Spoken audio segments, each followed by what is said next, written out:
Hello বন্ধুরা, অবশেষে মুক্তি পেয়ে গেল গরিব ঘরে রাজপুত্র মেগা সিরিজের বহুল প্রতীক্ষিত ৩৭তম পর্ব। ৩৬তম পর্বের সেই মর্মান্তিক ঘটনার পর দর্শকরা যেভাবে ক্ষোভে ফুঁসছিল, আজকের ৩৭তম পর্বটি যেন সেই ক্ষোভ আর আবেগের এক চরম বহিঃপ্রকাশ। যে সত্যের জন্য আমরা দর্শকরা অধীর আগ্রহে অপেক্ষা করছিলাম, অবশেষে সেই রাতুলের নোংরা মুখোশ অনিকের সামনে টেনে হিঁচড়ে খুলে গেছে।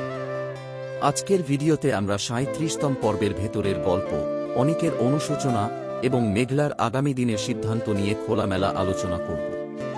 তাই ভিডিওটি স্কিপ না করে শেষ পর্যন্ত দেখুন। বন্ধুরা, ৩৭তম পর্বের মূল আকর্ষণই ছিল খলনায়ক রাতুলের চক্রান্তের শেষ হওয়া। অনিক অবশেষে জানতে পেরেছে যে মেঘলার চরিত্র নিয়ে যে ডিএনএ রিপোর্টের নাটক সাজানো হয়েছিল তা সম্পূর্ণ ভুয়া এবং রাতুলের সাজানো একটা নোংরা চাল ছিল। ১৮তম পর্বে রাতুল ডাক্তারকে ঘুষ দিয়ে যে পাপের সূচনা করেছিল, আজ এতগুলো পর্বের পর অনিক সেই চরম সত্যের মুখোমুখি হল। কিন্তু আফসোস একটাই, সত্যিটা যখন অনিকের সামনে এলো, ততক্ষণে অনেক বড় ক্ষতি হয়ে গেছে। মেঘলা তার জীবনের সবচেয়ে বড় সম্পদ, তার নিষ্পাপ সন্তানকে হারিয়ে ফেলেছে।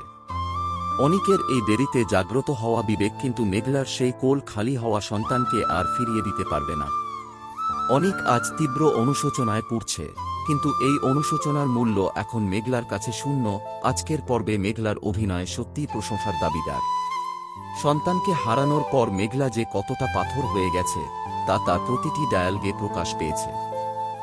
অনিক যখন নিজের ভুলের জন্য মেঘলার কাছে এসে ক্ষমা চায়, তখন মেঘলার সেই অবহেলা আর ঘৃণা দর্শকদের বুক কাঁপিয়ে দিয়েছে।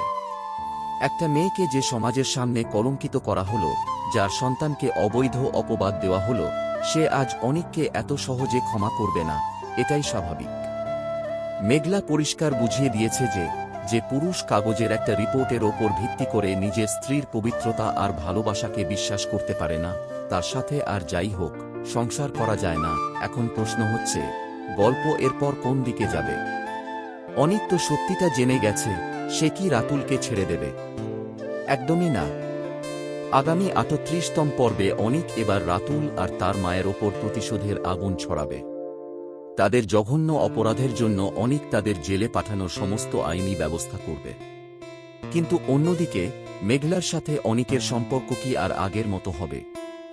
মেঘলা হয়তো অনিককে চিরতরে ত্যাগ করে ডিভোর্স পেপার পাঠিয়ে দেবে। অনিককে এখন এক দীর্ঘ অগ্নি পরীক্ষা দিতে হবে মেঘলার হারিয়ে যাওয়া বিশ্বাস আর ভালোবাসা ফেরত পাওয়ার জন্য। তো বন্ধুরা, আজকের ৩৭তম পর্বে অনিকের এই অনুশোচনা আর রাতুলের সত্য ফাঁস হওয়া আপনাদের কেমন লেগেছে? আপনার কি মনে হয় মেঘলার কি উচিত অনিককে ক্ষমা করে দেওয়া, নাকি অনিককে তার ভুলের জন্য আরও শাস্তি পাওয়া উচিত? কমেন্ট বক্সে আপনার মূল্যবান মতামত আমাদের জানান।